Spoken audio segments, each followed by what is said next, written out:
Bom, boa tarde a todos. Eu sou a Giovana, assessora aqui da Secretaria de Auditoria. Acho que a gente já teve a oportunidade de interagir nos outros Conexões de Auditoria.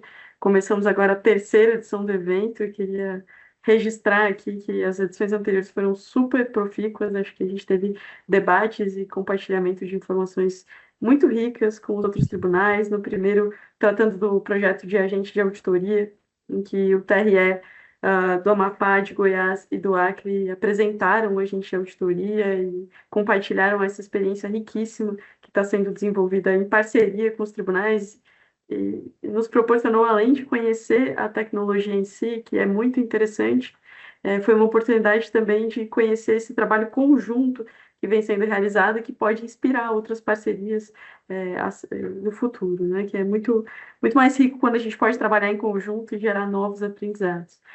Queria registrar também do segundo Conexão Auditoria, que aconteceu a respeito da consultoria em gestão de riscos, um trabalho muito rico também do TRE, dessa vez da Bahia, interessantíssimo apresentado aqui recentemente, e hoje começamos então essa terceira edição, e a Amanda vai falar depois, mas já temos a quarta prevista.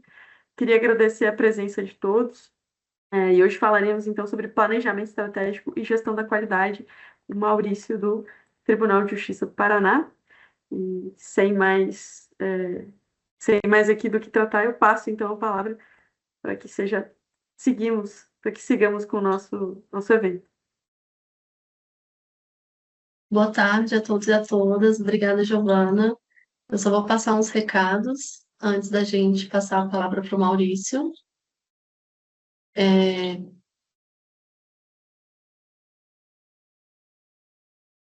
Para quem não é familiarizado ainda com esse esquema que a gente está usando aqui, a gente está usando uma transmissão no Teams. Aqui na tela vocês podem ver que tem esse PIR com essas caixinhas de pergunta, é onde os participantes podem fazer perguntas. Então, vocês clicam aqui nesse símbolo, ele vai abrir essa caixinha aqui do lado, e vocês podem inserir qualquer pergunta que vocês tiverem para o palestrante ou comentário, e a gente vai passar no final da apresentação as perguntas para o Maurício responder. E também vamos colocar aqui os links com a pesquisa de satisfação do evento e outros comentários que a gente tiver durante o evento sobre a comunicação. A gravação do evento ela vai ficar disponível numa playlist que tem no YouTube já, do Conexão Auditoria. Então, os eventos passados, caso vocês tenham perdido, vocês podem conferir lá nessa playlist. Esse evento agora também vai ficar disponível lá. Assim que a gente finalizar aqui, a gente já vai encaminhar para publicação. E agora eu vou passar a palavra para o Maurício. Boa tarde, Maurício. Muito bem-vindo. Boa tarde, E Amanda. acredito que vai ser uma ótima apresentação. Boa tarde, Amanda. Boa tarde a todos os colegas das unidades de auditoria de todo o Brasil que nos assistem.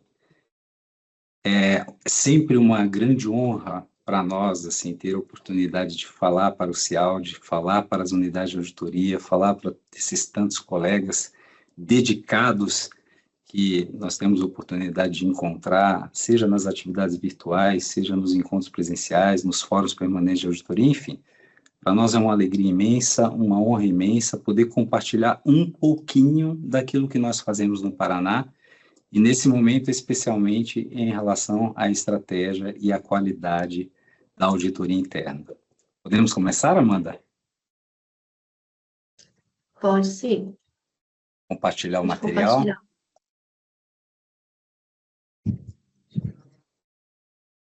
Muito bem. Primeiramente, eu gostaria de agradecer ao CIAUD-JUDE a oportunidade de estar participando do evento Conexão Auditoria. Acho que esse é um evento muito interessante que foi criado. Ele estabelece, de fato, essa conexão entre as unidades de auditoria, esse movimento interativo entre as unidades de auditoria, de compartilhamento de práticas, enfim, de discussões, de debates, de dúvidas e, por que não. Então, eu gostaria de parabenizar toda a organização do evento, pela iniciativa e pela oportunidade. Muito bem. Iniciando aqui a nossa fala, nós vamos falar um pouco da estratégia e qualidade da auditoria interna. Eu penso que o objetivo principal dessa nossa fala, dessa nossa exposição, não é trazer aqui conceitos teóricos, enfim, aquilo que a gente vê em tantas publicações no próprio Manual de Auditoria do Poder Judiciário, mas é de compartilhar um pouco da nossa experiência, da nossa jornada, quando da elaboração desses dois instrumentos importantíssimos para nós, que é o planejamento estratégico da unidade de auditoria e o programa de qualidade e melhoria de auditoria. Muito bem. E por que que esse tema ele foi proposto? Por que que nós entendemos que esse tema é essencial, ele é relevante, é importante? Porque o programa de qualidade de auditoria em si, ele já é algo determinado pelo CNJ desde a edição da Resolução 309 de 2020, ou seja, já é algo mais antigo. É um instrumento antigo que foi determinado e que as unidades buscaram adotar suas iniciativas para implementar. Porém, nós vivemos um momento em que o próprio CNJ está organizando um grupo de trabalho para discussão, enfim, elaboração de um projeto de âmbito nacional voltado ao programa de qualidade e melhoria de auditoria. Isso pode vir a ter uma repercussão, inclusive na adesão de outros tribunais, enfim. Então, o momento é muito oportuno para se falar sobre programa de qualidade de auditoria e sobre estratégia igualmente, porque, afinal de contas, nós tivemos recentemente a resolução número 366 de 2025 do CNJ, que estabeleceu a elaboração pelas unidades de auditoria dos planejamentos estratégicos, ou seja, da estratégia da auditoria. Então, o momento é muito importante, é muito oportuno, e os temas são muito importantes e relevantes para que nós possamos discutir e desenvolver no âmbito das nossas unidades. Muito bem.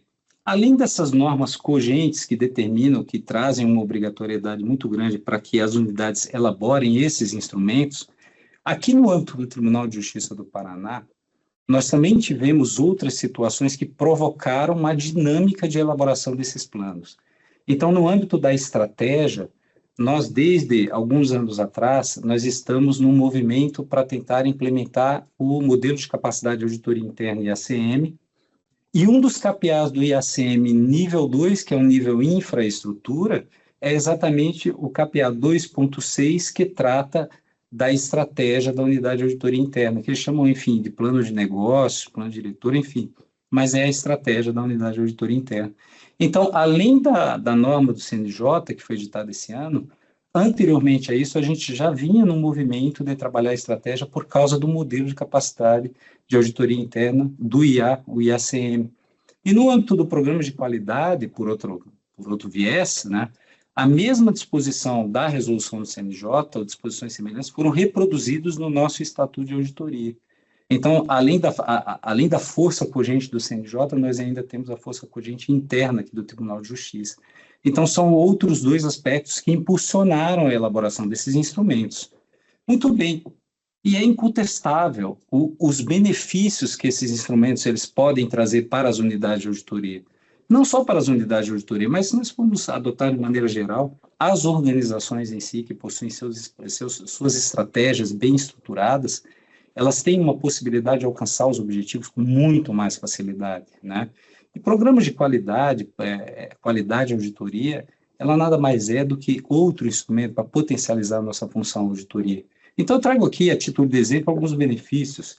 Clareza da direção a ser seguida e objetivos comuns. Você tem clareza, porque a estratégia ela é uma bússola, é um instrumento direcionador, né? Então, nós temos clareza de qual que é o nosso propósito, onde nós desejamos chegar, quais os objetivos que precisamos alcançar. Promove a melhoria contínua, a transformação da unidade, em vários aspectos. Aqui eu cito pessoas, processo, comunicação, e a gente vai ver por quê. Eleva o nível profissional da auditoria interna e reitera o alinhamento às melhores práticas nacionais de auditoria. Então, são dois instrumentos que trazem esses e outros benefícios mais. Ou seja, nós só temos a ganhar com esses instrumentos. E são instrumentos fundamentais, mas são também complementares, e nós vamos entender por quê. Eu vou iniciar falando um pouco da estratégia, num primeiro momento, e num segundo momento, nós vamos voltar o nosso foco para a qualidade né, o programa de qualidade da unidade de auditoria. Muito bem. E o foco, como eu já havia dito anteriormente, não são aspectos teóricos em si, mas sim questões práticas das nossas vivências, fazendo, é lógico, uma mínima contextualização para que a gente possa entender de que forma foram desenvolvidos os trabalhos. Muito bem. Então, em relação à estratégia, eu começo com uma linha do tempo aqui no Tribunal de Justiça do Estado do Paraná. Em 2023, nós fizemos a nossa primeira autoavaliação em IACM, e nós detectamos naquela autoavaliação a necessidade de se elaborar a estratégia através do KPA 2.6 do framework do IACM. E na mesma época foi editado o Manual de Auditoria do Poder Judiciário, que trazia alguns itens que tratavam exatamente, ali no capítulo que tratava do planejamento, enfim, que tratava exatamente da estratégia da unidade de auditoria. Então, casou, né, essas duas questões para que a gente tivesse esse movimento, esse impulso de iniciar a elaboração da estratégia. Em 2024, então, ou seja, um ano depois, nós fizemos a previsão do PA e elaboramos a estratégia, e essa estratégia, ela foi elaborada e foi nominada no período de 22 a 25. Embora tenha sido feita em 2024, tecnicamente, ela teria que estar alinhada ao PALP vigente, que era exatamente o PALP de 22 a 25. Então, por isso, esse período 22 a 25 é lógico, com sua vigência e seus efeitos a partir de 24. Em 2025, então, esse ano já, nós estamos aí na vigência da estratégia 22-25, mas nós sentimos a necessidade, principalmente depois da resolução 366, de estabelecer, então, a estratégia para o ano que vem, como uma estratégia de transição, porque somente em 2027 inicia o ciclo institucional do Tribunal de Planejamento Estratégico, que vai de 27 a 32. Então, para não ficar esse vácuo, ou a gente simplesmente estender os efeitos do planejamento anterior, nós aproveitamos a oportunidade e elaboramos uma estratégia de transição para 26, que pudesse, sim, já trazer algum aprimoramento em relação à estratégia anterior. Então, essa foi a nossa jornada no tempo em relação a esses instrumentos. Muito bem. Em relação à definição e à execução da estratégia, e aí já vem um primeiro aspecto prático, né, para as unidades de auditoria, nós decidimos adotar a metodologia do Balance Scorecard, que é o BSC, que é amplamente conhecida. Lógico, existem outras metodologias que podem ser adotadas, mas nós adotamos essa. E por que nós adotamos essa? Porque, primeiramente, existia já recomendação aqui no tribunal que essa fosse a metodologia adotada para a execução da estratégia, para a definição e execução da estratégia. E no segundo aspecto que foi observado é que a estratégia do tribunal adotou a mesma metodologia. Então, por uma questão de aderência, nós adotamos a metodologia BSC. Além disso, nós incorporamos na nossa estratégia aquele conteúdo mínimo que traz o Manual de Auditoria do Poder Judiciário, igualmente para que nós pudéssemos aí ter uma aderência mais específica em relação àquilo que diz respeito à auditoria interna. Então, foi isso que definiu, que orientou como metodologia a elaboração da nossa estratégia. Muito bem. Em relação a alinhamento estratégico, nós tivemos a preocupação de alinhar a nossa estratégia, que eu vou chamar de estratégia setorial, a estratégia da AUD, que é a sigla da Unidade de Auditoria Interna. Então, nós tivemos a preocupação de alinhar a estratégia setorial com a estratégia institucional, ou seja, a estratégia do tribunal, com a Agenda 2030 da Organização das Nações Unidas, porque existe uma aderência em relação a isso, em relação a várias práticas aqui do tribunal, e com a cadeia de valor institucional que foi revisada e editada no ano passado.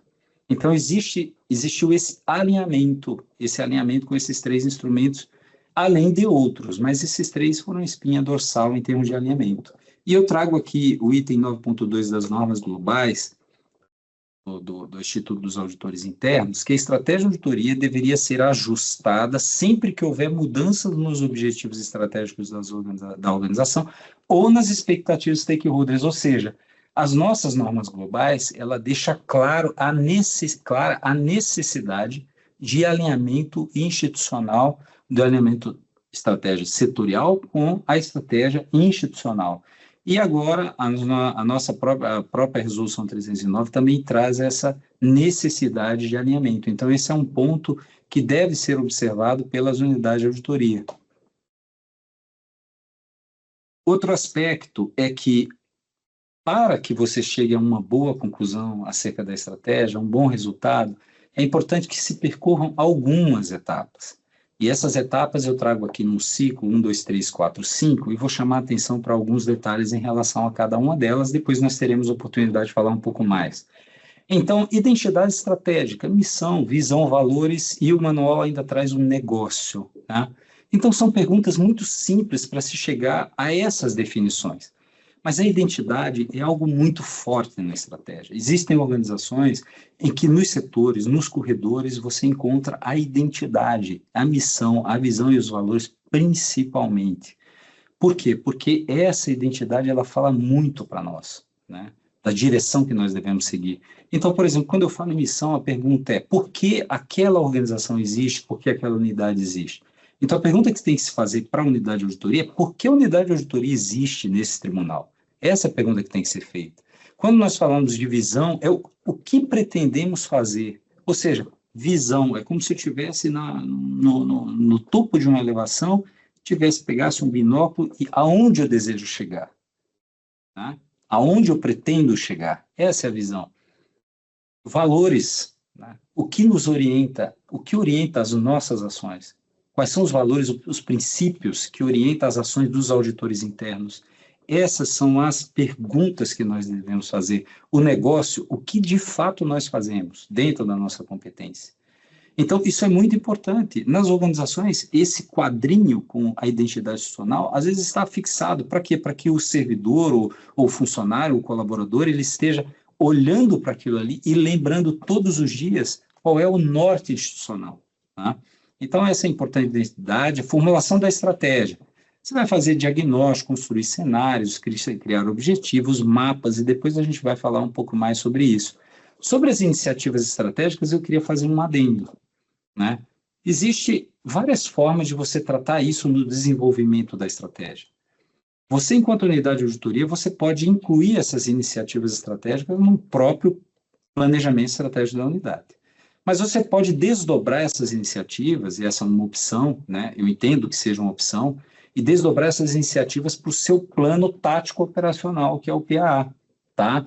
Porque você tem, pensemos o seguinte, nós temos hoje, na nossa conformação de auditoria, no nível estratégico hoje é PAUD, é Plano Estratégico ou Estratégia da Unidade.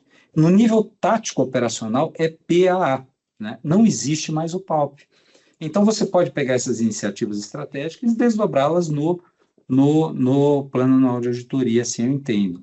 Deixá-las talvez de uma forma mais genérica, ou nem deixá-las e desdobrá-las no plano anual de auditoria e em vários planos de ação que vão fazer com que essas iniciativas sejam executadas. Indicadores é mensuração, né? Todos nós que participamos em certa medida, acompanhamos a estratégia das nossas instituições, nós conhecemos os indicadores e sabemos que a mensuração, nós vamos falar um pouco depois sobre eles. E os planos de ação foi o que eu comentei, mas não carece de maiores detalhes no momento. Muito bem. Esse é um ponto de partida para quem quer elaborar uma estratégia, e eu penso que nós fomos bastante felizes quando nós realizamos o diagnóstico. Porque o diagnóstico, ele é muito importante para que a unidade ela possa se autoconhecer, né, e ter uma percepção dos seus resultados. Isso é muito importante. Então, o diagnóstico ele é como se fosse um substrato, é o ponto de partida, de onde eu começo a minha atividade para desenvolver o meu plano. Eu vou começar me conhecendo. Primeiro, autoconhecimento da própria unidade, percepção dos meus resultados. Para, a partir daí, eu conseguir analisar cenários, construir cenários, identificar fatores de riscos, objetivos, mapa estratégico, indicadores, enfim. Mas o ponto de partida é o diagnóstico. E nós temos fontes. É importante que as unidades de auditoria, que vai em primeiro destaque, ela levante fontes para que ela possa ter subsídio para esse diagnóstico. Então, avaliações de qualidade, avaliações de ACM, atendimento de recomendações, o grau de atendimento de recomendações, reuniões com instâncias de governança, e aí eu chamo a atenção, reuniões com comitês, comissões, alta administração, reuniões com gestores, né? Pesquisas de clima organizacional, pesquisas da própria auditoria, pesquisas institucionais, reporte funcional, feedbacks recebidos durante reuniões, durante encontros, enfim, com diversas partes interessadas no tribunal, visitas técnicas, sejam visitas técnicas realizadas por nós a outras instituições ou de outras instituições até o tribunal, benchmark, relatórios, reportes a órgão especial, ou seja, reporte funcional e encontros com órgãos de controle externo, redes de apoio, enfim, tudo isso traz um substrato para que você possa realizar esse diagnóstico inicial, você possa se autoconhecer e ter uma percepção dos seus resultados. Uma sugestão que eu daria para as unidades elaborem isso, o mapa de stakeholders, ele não serve só para diagnóstico, mas ele serve para outras coisas também, inclusive fora da própria estratégia, uma ferramenta interessantíssima.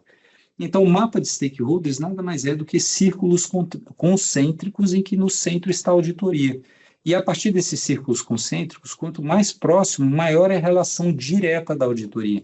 Então, você começa tendo aquela relação direta, unidades auditadas, alta administração, algo especial por razão dos reportes, e vai ampliando todos aqueles atores que você entende que teriam, de uma forma direta ou indireta, uma relação com a auditoria. Isso faz com que você amplie o seu espectro de percepção de quem se relaciona com a auditoria, quem poderia ter percepção de resultado, né? Quem contribui para o próprio autoconhecimento da auditoria. Enfim, essa é uma sugestão, uma ferramenta que pode ser utilizada. Muito bem, numa etapa seguinte, nós passamos à análise de cenários, né? A análise de cenários é muito interessante, porque a análise de cenários você vai compreender o ambiente em que a auditoria está inserida. Qual é o contexto em que nós estamos inseridos, né? Essa é uma segunda etapa, e daí existe uma ferramenta, e não é a única, mas é uma das mais conhecidas, que é a matriz SWOT. A análise SWOT é a matriz SWOT, né? E aqui eu trago no painel um exemplo de matriz SWOT com exemplos reais do nosso planejamento estratégico. E aí nós vamos à prática, né? Então, em que consiste essa SWOT? Em que pesem outras ferramentas que podem ser utilizadas da mesma forma, Pestel, enfim. Mas aí cabe à unidade analisar qual é a que se adequa à sua realidade, aquilo que ela precisa para aquele momento. Nós usamos a SWOT. Muito bem. A SWOT ela é dividida em 4 quadrantes, 2 superiores e 2 inferiores. Os dois quadrantes superiores, eles tratam de fatores internos, e os 2 quadrantes inferiores de fatores externos. De que forma, e aí vem uma primeira dúvida, como é que eu vou delimitar o que é interno? Interno ao tribunal, interna à auditoria, externo ao tribunal, externo à auditoria? De que forma que eu posso definir isso aí? De que forma que nós definimos aqui? Nós entendemos que fatores internos, ou seja, as forças e fraquezas que impactam na auditoria, fatores internos, é no ambiente interno mesmo, nos muros da nossa auditoria. Internos são os nossos colaboradores, nossa infraestrutura, tudo que nós temos, o que nós fazemos internamente. E nós percebemos os fatores externos, aquilo que está além da auditoria, mas dentro do tribunal, ou aquilo que está fora do tribunal. Então, quando nós verificamos os fatores internos, é auditoria internamente. Então, nós temos 2 condicionantes, forças e fraquezas que nós analisamos. E quando nós falamos em fatores externos, ou seja, fora dos muros da auditoria, seja no tribunal ou fora do tribunal, nós falamos em oportunidades e ameaça. Muito bem. E aqui na prática, só para vocês terem uma ideia do que nós identificamos nesse trabalho da SWOT, por exemplo, nas forças, nós identificamos como uma força nossa a disponibilidade de recursos materiais e infraestrutura dentro da unidade. Por quê? Porque nós temos mobiliário suficiente, nós temos recurso material de expediente suficiente, nós temos boas instalações, nós temos um software de auditoria. Então, nós entendemos que isso é uma força da unidade, hoje, né? Como fraqueza, nós entendemos que nós estamos no nível inicial do IACM. Isso é uma fraqueza. Tanto que nós estamos nos movimentando para alcançar o nível 2 do modelo de capacidade de auditoria interna. Nós estamos no estágio inicial. Então, a fraqueza. São fatores internos que dizem respeito à auditoria, o que nós fazemos aqui, enfim. Agora, em relação aos fatores externos que impactam na auditoria, como oportunidade, nós identificamos diretrizes que existem no tribunal sobre o sistema de controle interno. Veja que o sistema de controle interno não diz respeito somente aos muros da auditoria. Nós temos aí primeira linha, segunda linha, terceira linha, funcionando todos ao mesmo tempo, né? Sem sequência, ou seja, as diretrizes existem desde 2021 e isso é uma oportunidade para nós, é algo que veio do tribunal, impactou na auditoria e é positivo, né? E como ameaça, nós entendemos aqui a descontinuidade dos trabalhos em razão da alternância da alta administração. Nós entendemos que toda vez que ocorre a alternância, nós temos aí algumas dificuldades, algumas adaptações, até que a coisa comece a deslanchar. Isso é natural, eu acredito que impactam muitas unidades de auditoria, e isso consta na nossa SWOT. Muito bem. Então, essas análises, elas são insumos fundamentais para que a gente possa, posteriormente, construir cenários. E nós aqui no Tribunal de Justiça do Paraná, nós construímos 4 cenários. Então, a partir do diagnóstico, que deu subsídio para análise de cenários, que dá subsídio para a construção de cenários, nós identificamos 4 cenários possíveis, né? E quando eu falo em cenário, eu falo em perspectiva do possível. Você consegue perceber aonde você está e você consegue perceber, através dos cenários, aonde você deseja chegar. Então, nós construímos 4 cenários: favorável, desafiador, estável e transformador, né? Então, qual que é o melhor dos cenários? É o favorável. O favorável, ele é um cenário que ele potencializa muito em termos de fatores internos, né? Ele potencializa muito as nossas forças e, em termos de fatores externos, as nossas oportunidades. Por outro lado, um cenário desafiador é aquele que potencializa mais as nossas fraquezas e também, em termos de fatores externos, as ameaças, né? E aqui eu trago, na prática, o que nós consideramos um cenário favorável apenas sob o aspecto das forças, tá? Porque lá no cenário favorável você tem vários aspectos no planejamento. Mas só para vocês conseguirem identificar o que seria uma força no cenário favorável. Ou seja, as forças, ela é um fator interno, é algo que está dentro da auditoria e que a gente identifica na SWOT e que permite a gente construir o cenário. Então, a equipe multidisciplinar, devidamente capacitada, juntamente com a qualidade das avaliações consultorias e o alto nível de maturidade dos processos de trabalho, permitem alcançar a visão e a missão da auditoria interna. Então, esse foi um cenário que a gente entendeu que seria muito favorável em termos de fatores internos. E aqui eu trago um outro exemplo de um cenário, aí o contrário, um desafiador, né, que enfatiza mais as fraquezas e as ameaças, e eu trouxe aqui o exemplo das fraquezas, a dificuldade na seleção, formação e relatação de novos auditores internos, afastamento, aposentadoria de servidores cuja carreira e cargos são únicos na unidade, combinados com baixo nível de automação e o uso limitado de tecnologias emergentes, além de limitação de metodologia baseada em risco, para o planejamento anual, compromete a eficiência da auditoria. Ou seja, você veja, quando eu crio cenários, né, eu tenho a percepção da onde eu gostaria de estar e da onde eu gostaria de não estar.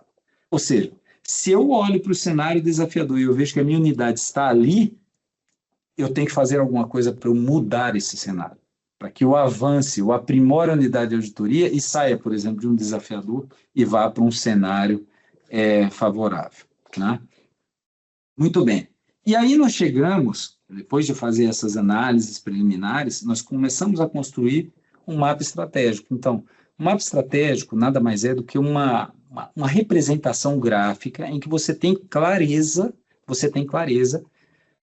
de toda a estratégia da unidade, né? Aí, no mapa estratégico, você tem missão, visão, valores, ou seja, você tem identidade estratégica, ao mesmo tempo você tem as perspectivas, que são resultados, processos internos e pessoas e recursos, e você tem objetivos, que sem os objetivos você não sabe o que você pretende fazer para atingir essa visão. Então, o mapa estratégico ele serve para definir a estratégia da unidade, e graficamente você consegue compreender em uma única folha e, ao mesmo tempo, comunicar a estratégia quando você quer comunicar de uma forma simples, fácil e para a organização de uma maneira geral. Então, é importante que você tenha o mapa estratégico cada vez melhor para que você possa alcançar esses objetivos. Então, só para que a gente possa compreender, né? Veja, a missão é o porquê daquela unidade existe, né? E essa missão ela é desdobrada em perspectivas, né? Nós temos 3 perspectivas, que alguns chamam de eixos ou perspectivas. Então, nós temos resultados, processos internos, pessoas e recursos, são 3. Quando vocês forem elaborar o planejamento, pensem que o Manual de Auditoria do Poder Judiciário, ele orienta que você tem que ter no mínimo 2, no mínimo 2 perspectivas. E essas 2 perspectivas, o manual ele dá ênfase para que seja resultados e processos internos. Ou seja, a terceira é plus, tá? Então, prioritariamente, você tem que ter no mínimo 2, e essas 2 têm que ser prioritariamente resultados e processos internos, né? E essas perspectivas, cada perspectiva tem um ou mais objetivos, né? E esses objetivos vocês elaboram de acordo com os cenários e de acordo com a matriz SWOT, ou seja, análise de cenários, cenários, objetivos, fatores de risco também é importante, mas eu não vou comentar, porque o nosso tempo é curto, mas enfim, mas aí você consegue elaborar os seus objetivos. Então, você tem a missão, que você desdobra essa missão em perspectivas e objetivos para alcançar uma visão, tudo isso assentado nos valores que a unidade carrega, os valores que orientam as ações da unidade, né? Aqui é importante destacar que, para você, por exemplo, quando você cumpre os objetivos da perspectiva, você alcança a perspectiva. E para que você alcance a missão da organização, você tem que integralmente alcançar as perspectivas, para poder você dizer, integralmente eu estou alcançando a missão da minha unidade, tá? Então, por exemplo, se uma perspectiva tem 3 objetivos, alcançando os 3 objetivos, você completa a perspectiva. As demais perspectivas sendo alcançadas, você, através dos seus respectivos objetivos, você pode dizer que a missão da unidade está sendo cumprida, tá? É dessa forma que nós podemos enxergar o mapa estratégico. Muito bem. Em relação a indicadores, né, existem também várias metodologias e ferramentas para você definir indicadores. Eu até penso que, e essa é uma opinião particular, que definir indicadores é algo desafiador, porque você tem que mensurar, né, você tem que criar medidas para que aqueles objetivos sejam alcançados. E é importante que você adote uma metodologia que faça sentido. Nós adotamos a SMART, que é um acrônimo em inglês, e que significa, na tradução em português, específico, mensurável, alcançável, relevante e temporal. Ou seja, quando você criar um indicador, você tem que ter o checklist do lado para ver se ele é específico, ele está claro, definido, ele é mensurável, né? Eu consigo medir, quantificar, eu consigo alcançar, ele é relevante, é importante para nós, para alcançar o meu objetivo, e ele é temporal, eu tenho um prazo estabelecido nele em que eu possa monitorar, entende? Então, quando você olha para indicador, você olha para monitoramento. Eu tenho que monitorar o meu indicador estabelecido, né? E depois nós vamos falar um pouquinho mais disso. E eu trouxe aqui um indicador que consta no nosso Planejamento Estratégico 2026, que é como exemplo, é o Índice de Cumprimento de Planos de Ação do IACM, ou seja, nós, como eu havia falado, nós estamos nesse movimento para tentar alcançar, em algum momento, o nível 2 do IACM. Para que isso seja feito, para que isso fosse feito, nós fizemos primeiro uma autoavaliação, um autodiagnóstico da unidade, identificamos as lacunas e elaboramos vários planos de ação. Cada um, é lógico, tem responsáveis, prazos, né, metas a serem cumpridas, como um plano de ação, enfim, que nós já conhecemos. Então, nós observamos, por exemplo, nesse exemplo, que ele é específico, ele traz uma especificidade em relação ao IACM e fica claro para nós e bem definido o que nós precisamos medir, né? Ele é mensurável, sim, porque nós temos planos de ação com várias ações a serem cumpridas, né? Então, nós temos lá, por exemplo, eu não sei exatamente quantas ações, mas digamos que sejam 50 ações. Então, nós podemos identificar, nós temos 50 ações, nós podemos estabelecer uma meta em relação a essas ações que existem, né?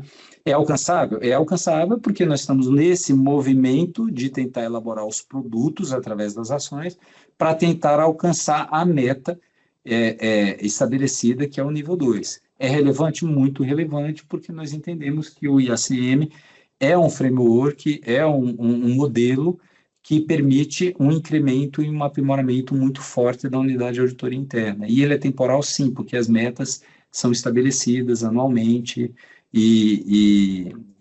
enfim, existe uma porcentagem que tem que ser atingida. Então, a gente percebe que, no caso do exemplo dado, que nós conseguimos contemplar os 5 itens da metodologia SMART. Lições dos indicadores, e aqui eu trago algumas particularidades que eu observei em relação aos indicadores quando nós fomos elaborar esses indicadores. Um indicador por objetivo. Quando nós fizemos o primeiro planejamento estratégico, nós percebemos que nós estávamos criando indicador para grupos de objetivos. Isso não é uma solução viável, né? Isso dificulta até você fazer o link entre o indicador e aquele objetivo que o indicador impacta diretamente. Então, a sugestão é objetivo, que tem um objetivo, atrela um ou mais indicadores, aí fica a critério da unidade. Segunda lição que nós colhemos, né? Metas iniciais realistas. Não adianta, quando nós fizemos o primeiro planejamento estratégico, nós tivemos esse cuidado, né? Vamos fazer algo que a gente possa dar conta, né? Porque, afinal de contas, o planejamento estratégico, ele não é um papel, não é uma folha em branco, ele é algo para funcionar, né? Então, vamos dentro da nossa realidade. Existe uma teoria da inovação trazida pela corrente dos estudiosos de inovação, que a inovação funciona de uma forma bem simplória, da seguinte forma: você tem um problema, né? Você identifica esse problema, você cria um protótipo, e o protótipo não é um resultado perfeito e acabado, ele é um protótipo, ou seja, ele é um mecanismo que vai ser submetido a teste, você submete a testes, identifica equívocos e você corrige, né? Então, quando nós fizemos o primeiro planejamento estratégico, nós tivemos uma visão bem modesta, exatamente para que a gente pudesse amadurecer o nosso nível, né, de maturidade, elevar o nosso nível de maturidade em relação à estratégia e conseguir aprimorá-lo com muito mais substrato, né?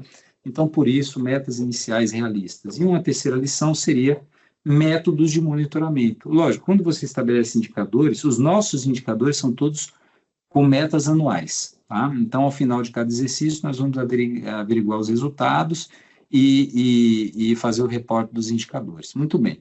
Mas tem indicadores que a necessidade da gestão da unidade, ele, de certa forma, ele estabelecer pontos de controle para ele monitorar, até porque ele quer alcançar a meta do indicador. Então, por exemplo, se é quadrimestre, se é semestre, enfim, se é bimestre, é importante que o gestor esteja monitorando. Por exemplo, se você tem, vou dar um exemplo, se você tem um índice de capacitação de auditores, por exemplo, em que você quer atingir, sei lá, tantas horas anuais individualmente para o auditor interno, estou dando um exemplo, é importante que você estabeleça checkpoints para que você alerte sua equipe. Olha, pessoal, lembrar do índice de capacitação, lembrar das capacitações, embora você tenha um plano para executar e tudo mais, mas isso não impede que os auditores possam se capacitar além daquilo que foi estabelecido. Mas é importante que o gestor esteja monitorando checkpoints durante o ano para que ele possa impulsionar o indicador se ele perceber que esse indicador ele não vai ser alcançado, né? Então, isso é um detalhe que nós consideramos importante também. Desafios, e já finalizando a primeira parte, o primeiro momento que é a estratégia, desafios na implementação da estratégia. Primeiro, engajamento da equipe. Perceber a estratégia como algo que realmente vai trazer mudança significativa na unidade. E para isso tem que ter o engajamento da equipe. Nós não adianta o gestor da unidade olhar para a estratégia e entender a estratégia dessa forma, com a bússola, um direcionador, um instrumento de potencial imenso para incremento da unidade, né, e da função auditoria, se de repente você tem um colaborador que olha para a estratégia como um papel em branco e não se vê, né, digamos assim, envolvido naquela estratégia. Então, engajamento, entendendo qual é a importância e a aplicação da estratégia no âmbito da unidade e da instituição. Diagnóstico. É importante levar muito a sério essa primeira etapa, esse ponto de partida, porque realmente ele é um ponto de partida e, como toda a base, todo o alicerce, ele acaba sendo fundamental para as etapas seguintes. Então, é importante um diagnóstico sólido, com fundamento em várias bases de dados, em várias percepções, experiências, enfim. E terceiro, né, tão importante quanto os demais, e essa é uma questão a ser decidida pela própria unidade de auditoria, se a unidade de auditoria ela vai elaborar a estratégia por si só, ou seja, tem expertise, vai ter capacidade, capacitação, enfim, para elaborar estratégia, ou se a unidade de auditoria vai se socorrer à área de planejamento, no caso do tribunal é a área de planejamento, é a área responsável pela gestão da estratégia, para poder a área de planejamento, de certa forma, dar todo o suporte metodológico, enfim, auxílio para que essa estratégia seja desenvolvida. Essa é uma opção da unidade de auditoria, né? Nós aqui, nós acabamos elaborando no âmbito da própria unidade, né? Existem pontos positivos e pontos negativos, mas nós decidimos por esse percurso. Porque nós tivemos uma participação, né, de acompanhamento da estratégia, desde 2021, quando iniciou o ciclo, nós temos um indicador estratégico da unidade de auditoria no planejamento institucional, e, além disso, houve capacitação para isso, nós já tivemos várias reuniões com a área de estratégia, e conseguimos nos comunicar muito bem com ele em relação a isso, então nós optamos, diante desse conjunto de fatores, em realizar a estratégia por si só. É lógico que isso não impede que no próximo planejamento estratégico, eu até imagino que isso seja o mais adequado, como nós estamos iniciando um ciclo institucional de 21 a 32, que a gente soma esforços com a área de estratégia para que a gente tenha um planejamento estratégico cada vez melhor. Muito bem. Uma pausa, só tomar um golinho d'água. Vamos a um segundo momento. E agora, nós vamos virar a página, deixar a estratégia um pouquinho de lado, os aspectos práticos da estratégia, e vamos falar de aspectos práticos da qualidade na auditoria interna. E aí eu trago aqui como capa o programa de qualidade e melhoria de auditoria, e trazendo alguns aspectos práticos. Muito bem. A nossa resolução 309, ela traz como finalidade do programa de qualidade e melhoria de auditoria aferir a qualidade e identificar as oportunidades de melhoria. Eu grifei esse trecho, identificar as oportunidades de melhoria. Por quê? Aferir a qualidade é chegar a um resultado. Você vai realizar a avaliação de qualidade. Aliás, na resolução ele fala só de avaliação de qualidade, nós aqui tratamos como avaliações de qualidade e melhoria, tá? Mas você vai avaliar a qualidade, vai chegar a um resultado. O resultado pode ser 90, 95, 85, enfim, isso não importa. Mas o mais importante de tudo não é você ter o resultado, reportar aquele resultado, mas o que você vai fazer com esse resultado. O que eu vou fazer com esse resultado para que eu possa não só identificar, mas implementar as melhorias que eu preciso na unidade de auditoria para fazer frente a todos os desafios que nós temos. Então, essa é a grande mensagem do programa de qualidade, né? Também chama a atenção dos colegas, né, que não seja uma folha de papel em branco ou algo para você, enfim, depois incluir um relatório e por si só, mas que, de fato, ele efetivamente traga melhorias para a unidade. Esse é o potencial do programa. Muito bem, só para contextualizar, e não vou entrar em muita base teórica, que não é o objetivo da proposta, mas, e também não vou falar das avaliações externas, porque nós aqui no Tribunal de Justiça, nós estamos na fase de avaliações internas, e nós não fizemos ainda a externa, mas iremos fazer a externa, possivelmente o ano que vem.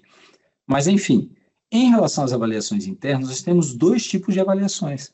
É o monitoramento contínuo e a avaliação periódica, que a Resolução 309 chama de autoavaliação periódica, tá?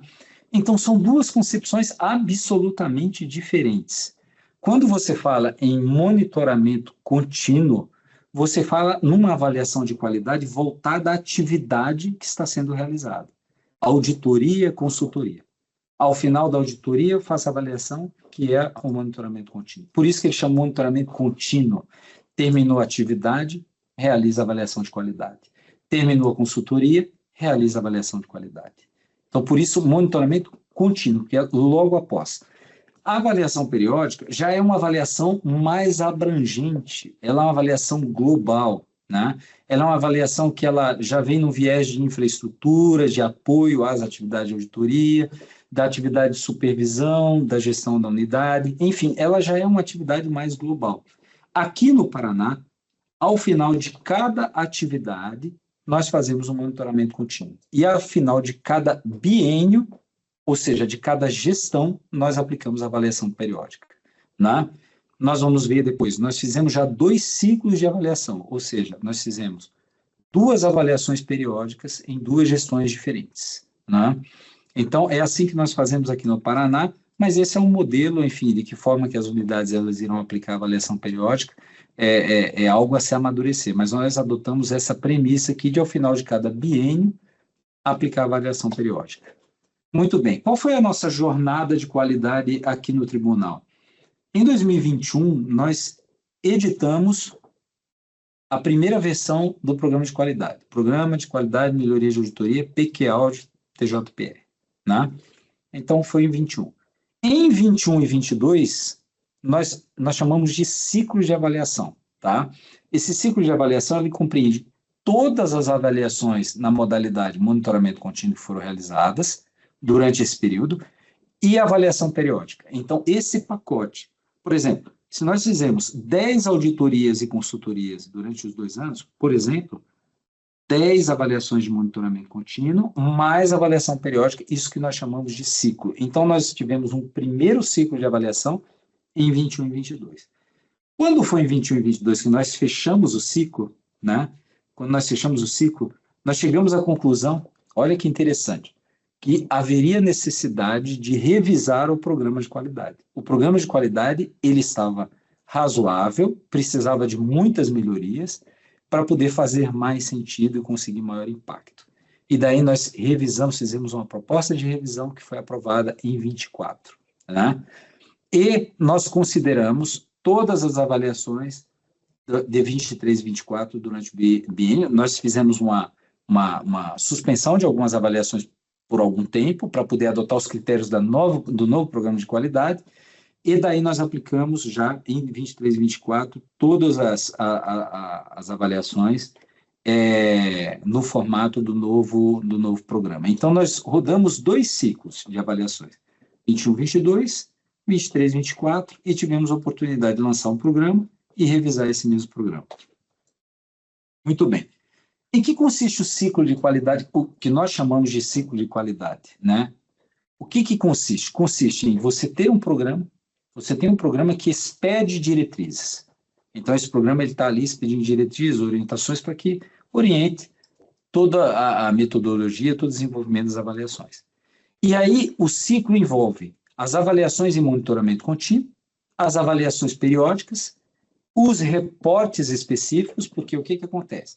Durante esse biênio, eu faço todos os monitoramentos contínuos, tá?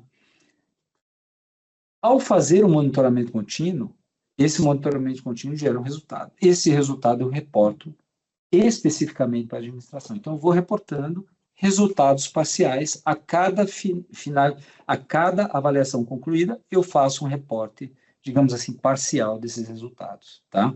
Reporte parcial porque é daquele monitoramento contínuo. Então, se no ano de 21 eu fiz 5 monitoramentos contínuos, eu fiz 5 auditorias, eu vou gerar 5 monitoramentos contínuos e vou reportar 5 resultados para a administração, ao final de cada um deles, tá? Então, é isso. Se no final do biênio eu faço a avaliação periódica, eu concluo a avaliação periódica, eu reporto a avaliação periódica. Então, isso é o que eu chamo de ciclo de avaliação interna. Agora, quando eu concluo esse biênio, né, nós fazemos um relatório conclusivo, que nós chamamos de relatório de qualidade, né, do ciclo. Então, nós emitimos, foram 2 ciclos, 2 relatórios de qualidade, do primeiro e do segundo ciclo, e daí, nesse relatório, nós compilamos os resultados de todas as avaliações. Então, compilamos os resultados de todas as avaliações, todos os monitoramentos contínuos e a avaliação periódica que foi realizada. E, a partir daí, nós extraímos conclusões e geramos planos de ação para atender as lacunas que foram identificadas. Então, é assim que nós trabalhamos o desenvolvimento dessa, podemos dizer, a gestão da qualidade no âmbito da auditoria. A cada ciclo, o que nós percebemos? Percebemos uma evolução muito grande, ou insights para que fosse evoluído os nossos processos internos, as nossas normas, o próprio programa de qualidade, e tudo isso com uma repercussão no desempenho da unidade de auditoria, né? Isso é nítido e observável a cada ciclo. Cada ciclo chama atenção com alguma coisa. E é interessante que, muitas vezes, aquilo que está que é a lacuna na avaliação de qualidade, como nós estamos também realizando a autoavaliação do IACM, coincide com a lacuna do IACM. Então, isso se está coincidida porque as avaliações estão chegando a resultados razoáveis e que possam, de fato, contribuir com a melhoria da unidade. E eu trago aqui, na prática, alguns exemplos de produtos que foram resultados de avaliações, tá? Resultados desses relatórios compilados, de dados compilados, extraídos. Então, veja, nós já revisamos o Estatuto, e na revisão do Estatuto existiam considerações que foram feitas, justificativas que foram feitas para a edição de novas normas, com base tanto na autoavaliação de IACM, como com base nas avaliações de qualidade e melhoria de auditoria. Aprimoramento do nosso PAC-Audi. Nós tivemos o primeiro planejamento estratégico da Audi, foi resultado de avaliação de qualidade e, ao mesmo tempo, de necessidade levantada pelo IACM. Nós tivemos a revisão, cada vez que você roda um ciclo de avaliação, você percebe uma série de questões que precisam ser aprimoradas. Então, nós tivemos a revisão, a versão 2.0 do programa de qualidade, foi resultado do primeiro ciclo, né, de avaliações. O plano de comunicação foi um produto identificado nas avaliações de qualidade e revisão dos processos de trabalho em vários itens. Então, isso aqui é alguns produtos que, na prática, foram resultado das avaliações de qualidade. Agora eu vou trazer uma série de desafios quando nós falamos em gestão da qualidade e melhoria. Então, vou trazer alguns desafios que nós consideramos interessantes para compartilhar com vocês, que nós tivemos e, de alguma forma, a gente foi gerenciando esses desafios. O primeiro deles, temor reverencial. Você pensa em avaliação de qualidade e você começa a pensar, puxa vida, nós vamos submeter a unidade de auditoria a uma avaliação por uma unidade auditada. Essa unidade auditada, se ela foi, eventualmente, se sentiu prejudicada, ela não vai avaliar mal como uma forma de represália. Isso é um temor reverencial que nós temos, né? Digamos assim, uma perspectiva negativa de que aquela avaliação só venha prejudicar a auditoria. Isso é algo que pode ser um viés que nós trazemos, quando, na verdade, o que nós observamos, né? Embora nós tenhamos iniciado o programa com esse certo receio, podemos dizer assim, o que nós observamos? Que, embora algumas avaliações trouxessem tendências e vieses, né, o resultado global da avaliação foi um resultado muito equilibrado. Ou seja, ele era um resultado que ele trazia um toque de realidade, embora em algumas avaliações tivessem alguns vieses. Ou seja, penso que o resultado da avaliação, ele acaba afastando alguns vieses que possam ter em represália a unidade de auditoria, se tiver, né? Se tiver. E, assim, é interessante que, como as avaliações de qualidade elas envolvem muitos atores, né? Por exemplo, monitoramento contínuo, tem a avaliação do auditor-chefe, tem a avaliação dos auditores internos, tem a avaliação das unidades auditadas, a gente reduz muito o risco desses vieses. Seja vieses da própria auditoria, seja vieses dos colaboradores das unidades auditadas que irão avaliar também, né? E um fato curioso, né? Nós tivemos situações que a própria auditoria interna avaliou até com mais rigor que as unidades auditadas, né? É um fato curioso e é relevante, né? Eu penso assim que o que nós queremos com o programa de qualidade? Nós queremos uma avaliação que realmente ele traga um nível de realidade, porque é só se aproximando no nível de realidade que nós teremos a possibilidade de realmente identificar as lacunas e nos aprimorar, né? Então, esse foi um primeiro desafio que nós enfrentamos. O segundo desafio, não menos importante, quem faz a avaliação de qualidade pela unidade auditada, porque para nós aqui está bem definido, né? Auditor-chefe faz, auditores internos fazem, na avaliação periódica, o auditor-chefe conduz, auditores internos fazem, né? E na unidade auditada, quem realiza essa avaliação? Se você colocar lá a unidade auditada, a avaliação será de responsabilidade da unidade auditada. Sem indicar minimamente quem vai fazer a avaliação, corre o risco de fazer uma avaliação alguém que seja designado pelo gestor, que não tenha tido contato algum com a atividade. Percebe o risco que nós corremos? Pensou, você faz uma auditoria durante alguns meses, chega ao final da auditoria, você emite um monitoramento contínuo, vai para a unidade fazer a avaliação dela. De repente, não, eu vou chamar vou designar o José para fazer essa avaliação, mas o José não teve contato algum com aquela atividade. Como é que ele vai ter condições de avaliar? Tá? Fica uma coisa complexa. Então, nós aqui, nós minimamente indicamos quem é, nós não indicamos, né? Na verdade, o programa de qualidade indica quem é o gestor, quem é que realizará a avaliação de qualidade. Então, normalmente, né, a solução dada foi gestores e gestoras das unidades, né, ou, né, a pessoa por ele designada, porque isso foi uma iniciativa nossa. Por quê? Porque muitas vezes o gestor e gestora da unidade ele tem contato com a auditoria em alguns momentos, né? Principalmente no monitoramento contínuo, na avaliação periódica não, que é uma visão mais global. Mas no monitoramento contínuo ele tem alguns momentos, comunicado de auditoria, uma reunião preliminar, reunião de achados preliminares, o relatório de auditoria. Mas às vezes a comunicação da auditoria ao longo de toda a jornada é feita com o interlocutor por ele designado.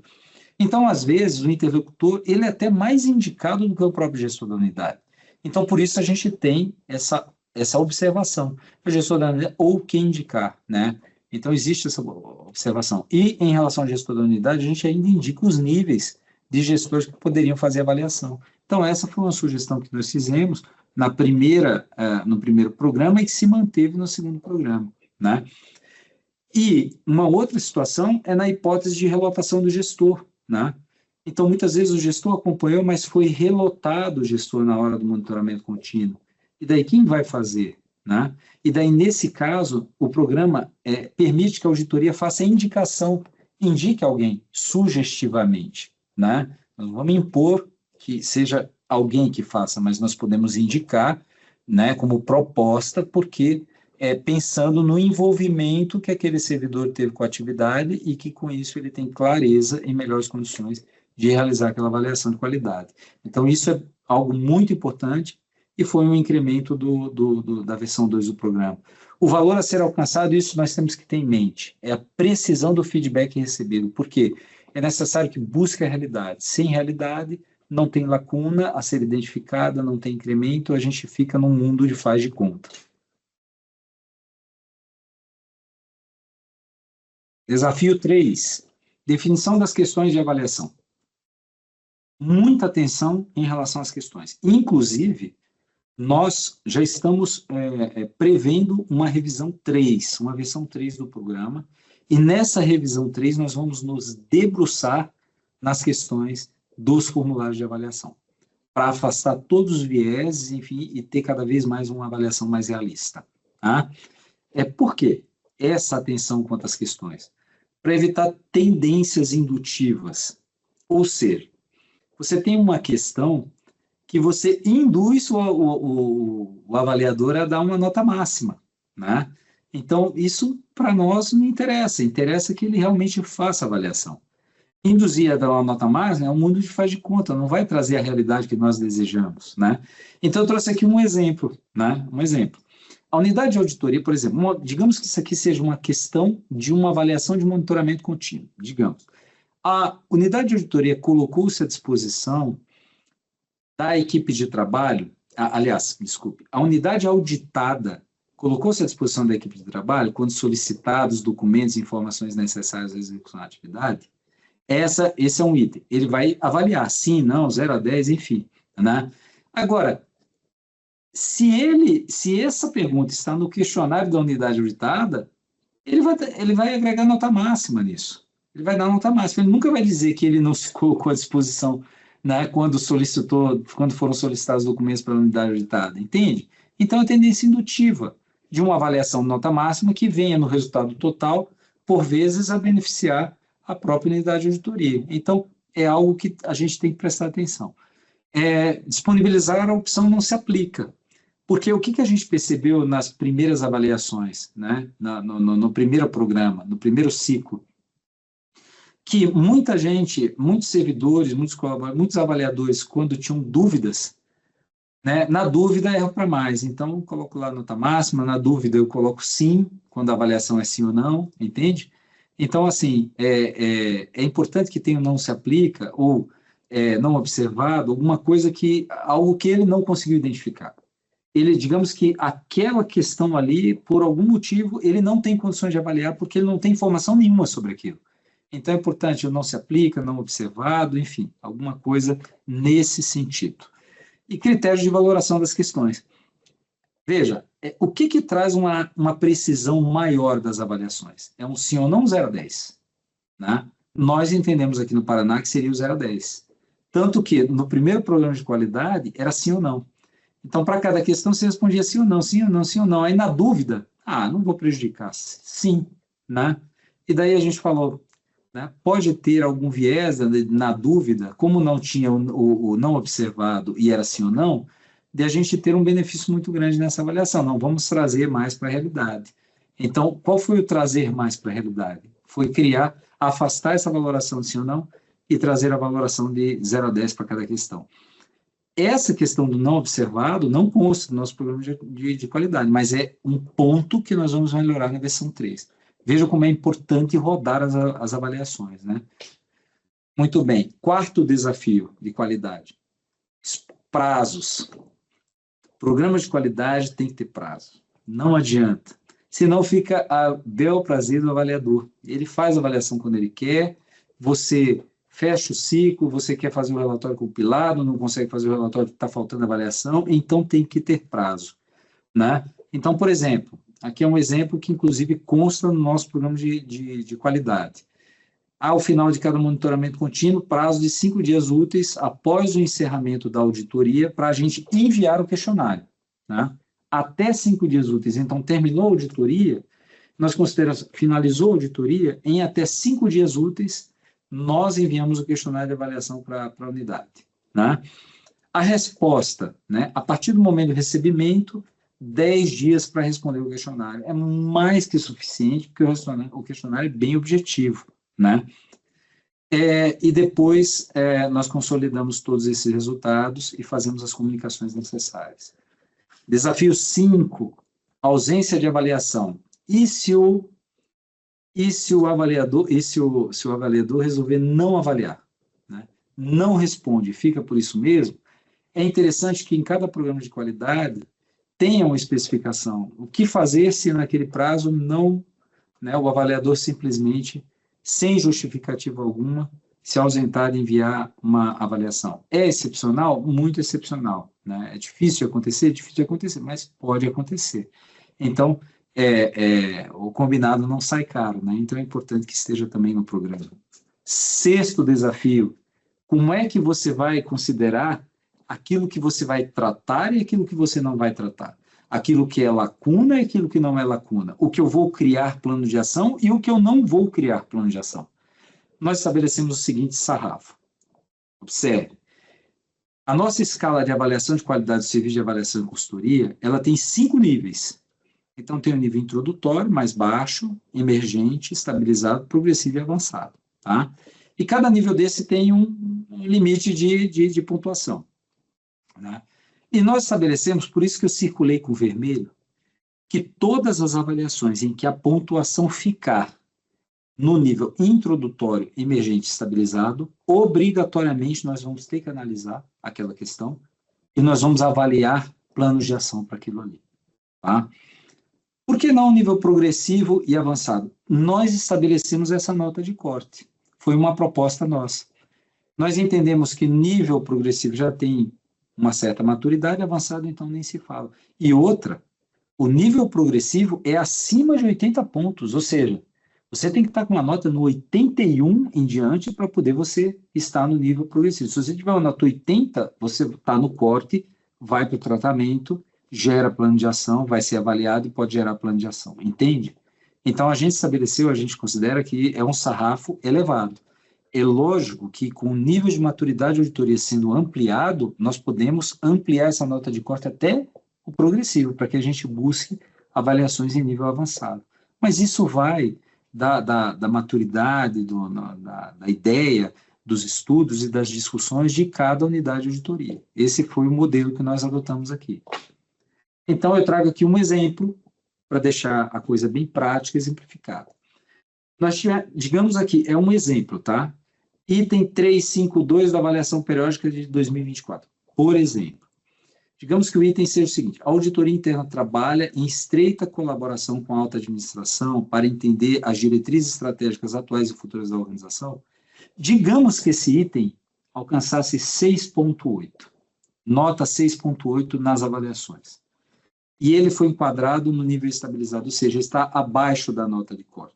A partir daí, nós vamos ter que estudar possibilidades para que a gente possa, nós entendemos que isso é uma lacuna, aquilo que está abaixo da nota de corte, para nós é uma lacuna, e nós precisamos adotar medidas e ações, enfim, para que a gente possa preencher essa lacuna ou incrementar, em certa medida, a atividade de auditoria. Então, estou trazendo exemplos de ações que poderiam ser adotadas. Ação 1, reiterar a necessidade de área de planejamento do tribunal se comunicar com a auditoria interna sobre a estratégia, conforme estabelecidas diretrizes no programa de governança do próprio tribunal. O programa de governança, de fato, tem essa ação no mecanismo de controle e é uma obrigação da área de planejamento, e digamos que a gente poderia reforçar essa obrigatoriedade para a área de planejamento estar sempre nos alimentando, revisão de estratégia, mudança de objetivo, resultado de indicadores e tal. Enfim, essa poderia ser uma ação, tá? A título de exemplo. Outro exemplo de ação: nos limites da atuação da auditoria interna, participar de discussões quando a elaboração do próximo ciclo do PE. Tá? No mínimo acompanhar, né? No mínimo acompanhar, porque nós nós temos uma atuação em relação à governança, a gerenciamento de riscos e controles internos, e a estratégia ela está muito forte na governança, né? Então, é importante que, no mínimo, a gente esteja acompanhando, entendendo e participando, né, naquilo que é possível, né? Para não apenas o cuidado, as salvaguardas para não praticar atos de cogestão. Muito bem.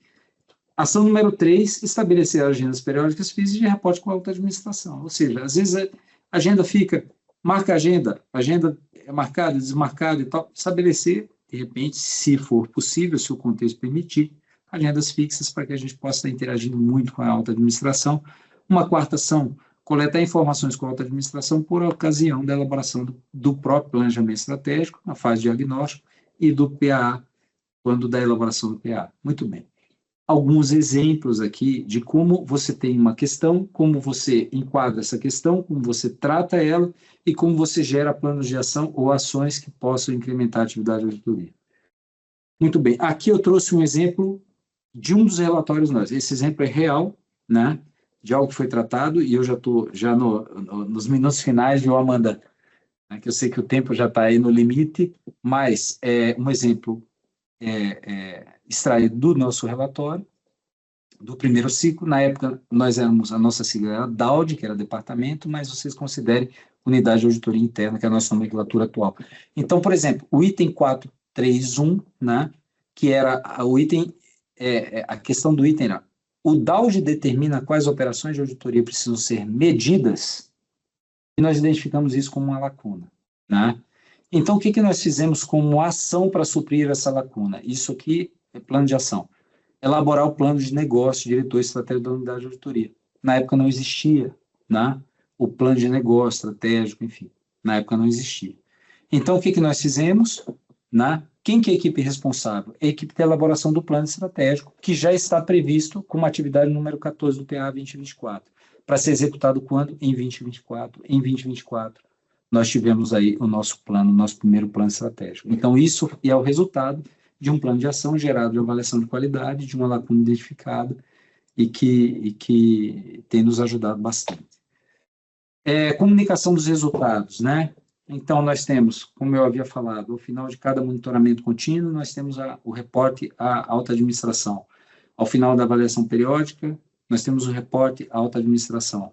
Ao final do biênio, nós temos o relatório do ciclo, que é o compilado de resultados, inclusive, compilado de resultados com tratamento e planos de ação, né?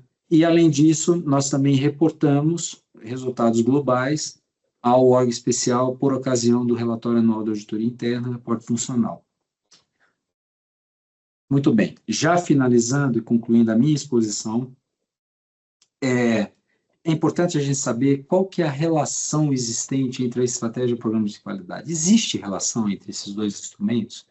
As normas globais, elas ditam que os fatores que podem levar a uma revisão mais frequente da estratégia de auditoria interna incluem, né, resultados das avaliações internas e externas da função de auditoria interna. Ou seja, está se falando dos resultados das avaliações de qualidade, né?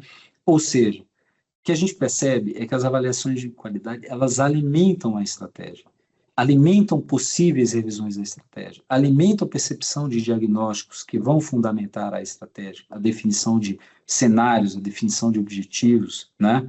Enfim, a definição de indicadores. E aqui eu trago qual que é o ciclo de melhoria contínua envolvendo estratégia e qualidade, né? Veja, os resultados de qualidade, eles dão substrato para revisões de planejamento estratégico ou mesmo elaboração de planejamento estratégico para aquelas unidades que estão elaborando um novo planejamento estratégico. O planejamento estratégico, através de objetivos, metas e indicadores, eles permitem que ações sejam implementadas pela unidade de auditoria para que alcancem os objetivos, né? Essas ações, inclusive as próprias atividades de auditoria, geram resultados de qualidade. E esse ciclo ele vai rodando e se retroalimentando.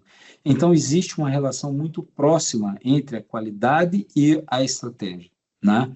Então, é importante, e mais uma vez eu reitero, que são dois instrumentos fundamentais e complementares, e que só tem uma finalidade, que é potencializar a função da auditoria, a estrutura da auditoria, enfim, o desenvolvimento da unidade de auditoria na sua completude. Muito bem, com isso eu finalizo a minha exposição, aí no tempo de aproximadamente 1 hora, que era o tempo que eu tinha destinado para falar sobre esses dois produtos, e eu finalizo mais uma vez comentando aquilo que iniciou a minha exposição, que é agradecendo o Céu de Júri pela oportunidade, dizendo mais uma vez que o Tribunal de Justiça do Paraná, por meio da Unidade de Auditoria Interna, se sente bastante honrado com essa oportunidade e me coloco à disposição para que nós possamos aí, enfim, sanar dúvidas, responder algumas perguntas dos colegas e à disposição. Inclusive, Amanda, ao final da exposição, eu posso disponibilizar para vocês o programa de qualidade na versão número 2, na versão 2, né, segunda versão, e o planejamento estratégico foi aprovado recentemente, que é o de 2026, para que os colegas aí tenham mais uma referência. Uma última questão que eu queria colocar é que, quando nós iniciamos lá atrás a elaboração do planejamento estratégico, antes de tudo, nós fizemos um estudo comparado para verificar em todo o país o que se tinha de planejamento estratégico, né? Veja que o Manual de Auditoria, que trouxe a estratégia, os conceitos de estratégia em 2023, nós tivemos uma fala do Leonardo Câmara no Fórum Permanente, se não me engano, em 2023.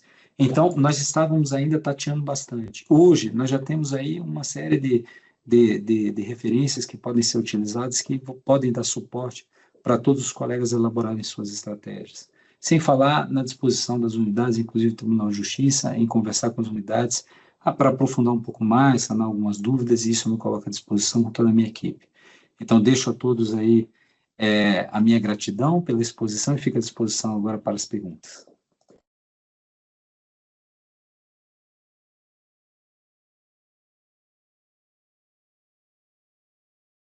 Muito obrigada, Maurício. Acho que foi bem completa, assim, foi quase uma aula essa sua exposição, falando sobre a estratégia, as metodologias que vocês usaram.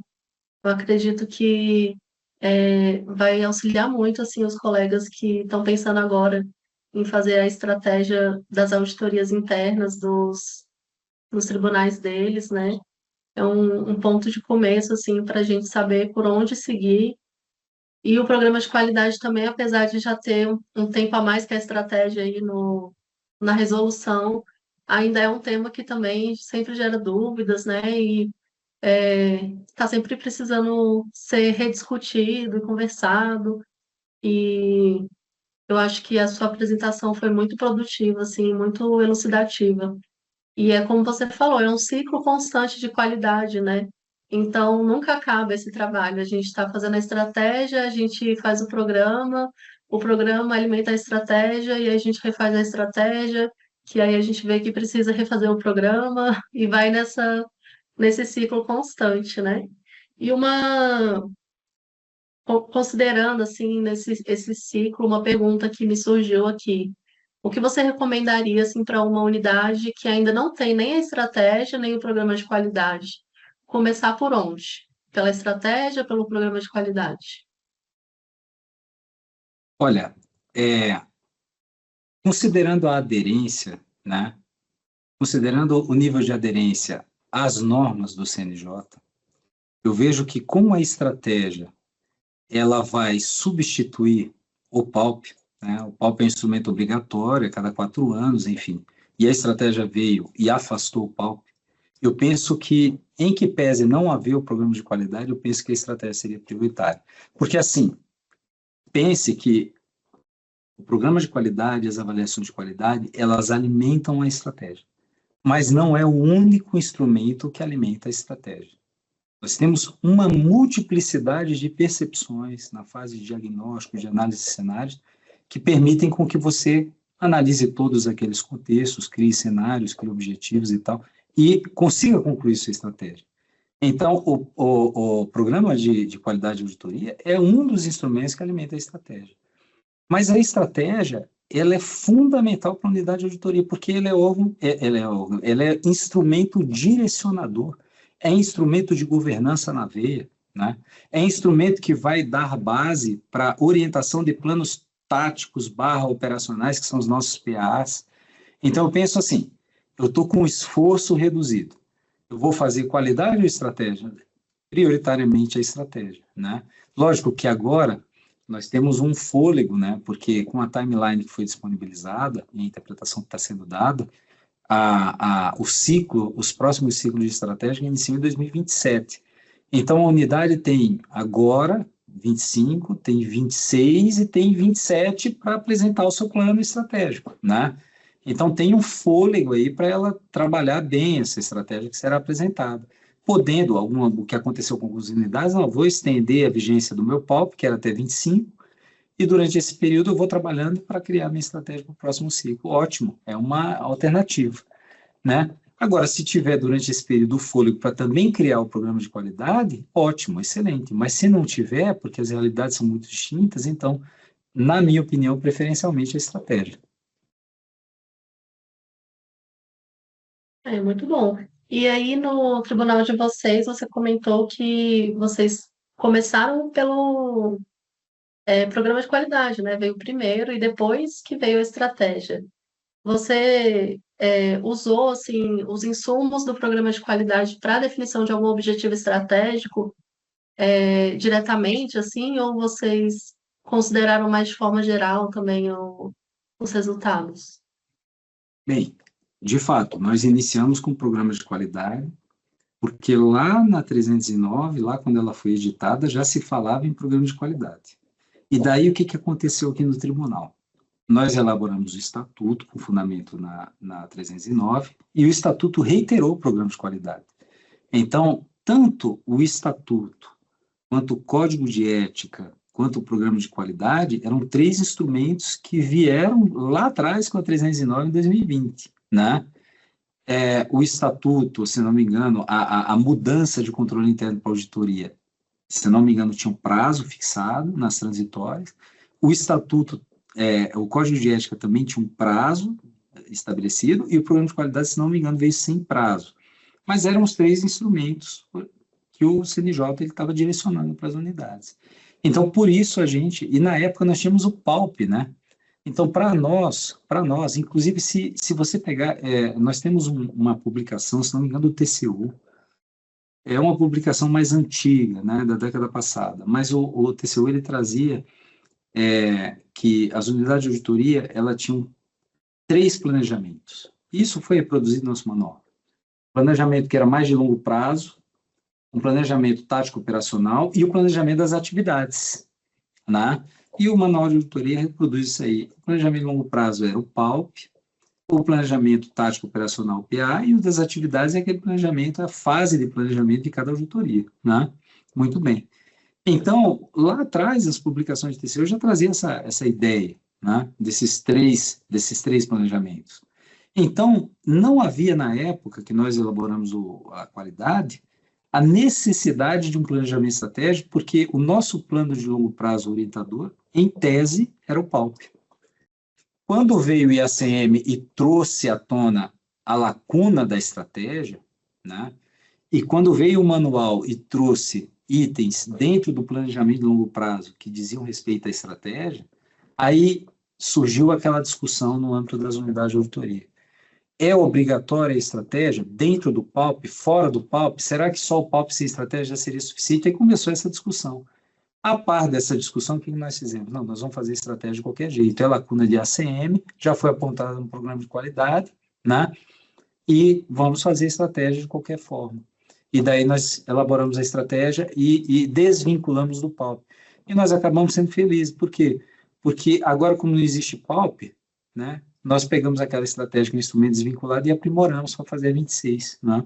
Em relação ao objetivo específico, Amanda, eu confesso assim que eu não me recordo, não tenho lembrança aqui de um exemplo de avaliação de qualidade que tenha gerado que tenha sido substrato para um objetivo estratégico específico. Por quê? Porque quando a gente vai fazer o diagnóstico da unidade, a gente tem acesso a tantas informações, e fora as informações, nós ainda temos as experiências, né, as reuniões que nós temos, os feedbacks, enfim. Então, tem um conteúdo de dados, tem um conteúdo de expertise, tem um conteúdo de prática, e tudo isso forma um substrato para o diagnóstico. Então, é nesse momento que a avaliação de qualidade vai alimentando, né, a percepção da unidade de auditoria, quando faz a sua, digamos assim, o seu autoconhecimento, que é o diagnóstico interno, e quando você faz o diagnóstico externo, que é a percepção de resultados, entende? Então, me foge a lembrança que um exemplo específico que eu consiga vincular a um objetivo estratégico. Ah, sim. Não, acredito que mesmo sem a requisição normativa, né, na época que vocês criaram a estratégia, ela já trouxe resultados bem frutíferos, né, para a unidade de vocês. Conseguiu, assim, identificar situações que precisavam de melhoria e a estratégia ajudou a desenvolver essas questões, né? Eu acredito que foi uma boa ideia, né, vocês terem se antecipado, assim, a essa exigência normativa. E acho que fica de incentivo assim para todos os tribunais que ainda não têm muita certeza, né, de como que eu vou fazer minha estratégia? Será que a estratégia vai servir para alguma coisa, né? Um exemplo positivo de como a estratégia pode realmente ser utilizada como um impulsionador de mudanças, de melhorias na unidade, né? E só mais uma dúvida, uma outra pergunta. Como que vocês divulgam o resultado da estratégia? Vocês costumam divulgar para o tribunal? Vocês colocam na internet, no Raint? Como que funciona aí? É uma excelente pergunta. Eu vou voltar à pergunta anterior. Eu trouxe aqui na telinha do lado o meu mapa estratégico e já trago um exemplo do impacto da avaliação de qualidade que gerou um objetivo estratégico nesse plano atual. Nós temos aqui podemos dizer que dentro dos fatores internos, nós podemos reconhecer como uma fraqueza nossa, e nós estamos envidando esforços para melhorar, que é a realização de consultorias na modalidade de aconselhamento. Nós estamos ainda numa fase muito incipiente disso aí, e nós já estamos com um olhar quando a gente pensa no nível 3 do IACM, é essencial que você faça consultoria de aconselhamento, né? Então, essa é uma lacuna que foi identificada. Nós precisamos fazer mais, né, consultorias, especialmente de aconselhamento. E se você olhar para o nosso... Isso foi identificado no programa de qualidade, tá? Isso já tinha sido identificado no programa de qualidade. E se você olhar para o mapa estratégico do PAUD de 2026, eu estou aqui com ele na tela, você tem um objetivo, né, que é o objetivo OE2, né, que é expandir o alcance das consultorias.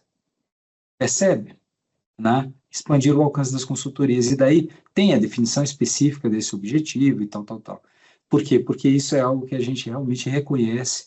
E possivelmente, se a gente for na SWOT, nós vamos identificar isso, ou possivelmente nas nossas fraquezas. Então, se a gente olhar a SWOT lá do planejamento 2026, uma das fraquezas possivelmente vai ser essa. Por quê? Quem alimentou isso? Alimentou primeiramente o programa de qualidade. Depois, nós mesmos identificamos isso no âmbito daqui da própria auditoria, pelos reportes, pela expertise, pelas as consultorias que foram realizadas, enfim. Você vê como a estratégia ela direciona os esforços da unidade? Então, assim, para aprimoramento, aperfeiçoamento, preenchimento de lacunas, né? Enfim, desculpe, eu respondi a pergunta anterior, mas qual foi a divulgação, tá? Bem, nós elaboramos a estratégia, foi aprovada no ano passado, tá? A primeira estratégia, e a segunda estratégia vai entrar em vigência no ano que vem.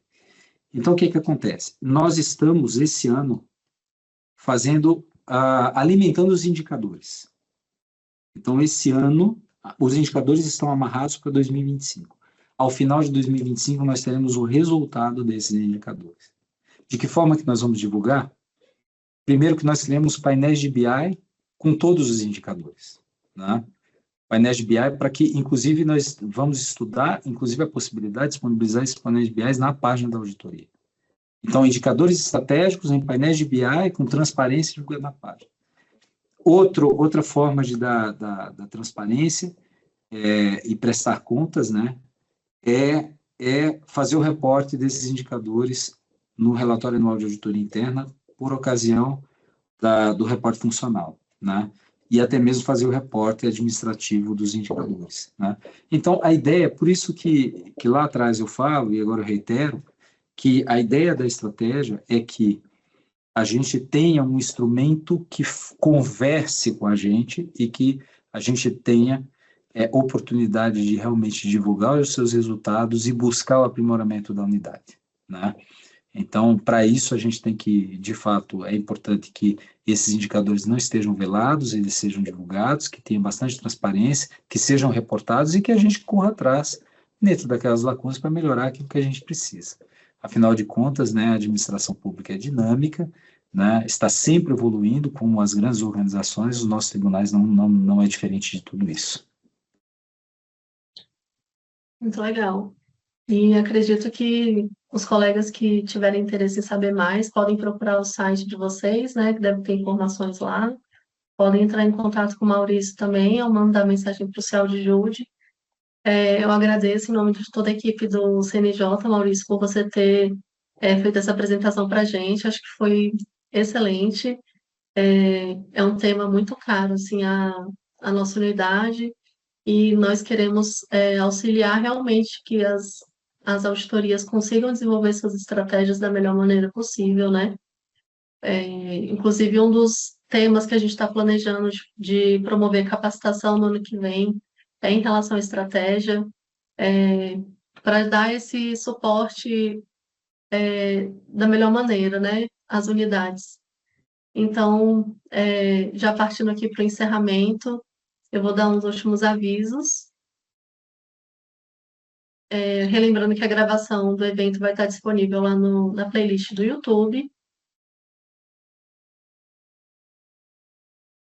Nós colocamos aqui nas perguntas e respostas e tem no QR Code também a pesquisa de satisfação sobre o evento, para que todos possam comentar o que vocês acharam, o que vocês querem para as próximas edições.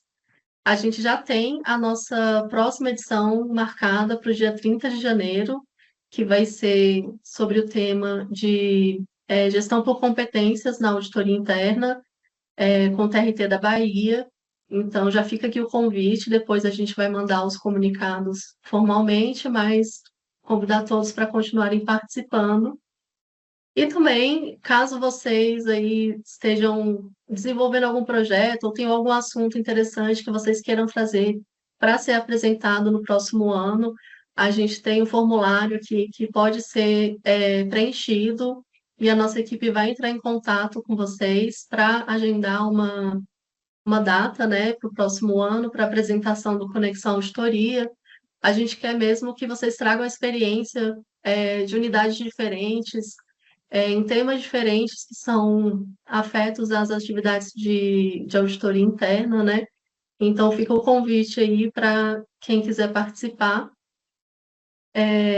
E agradeço muito o Maurício, novamente.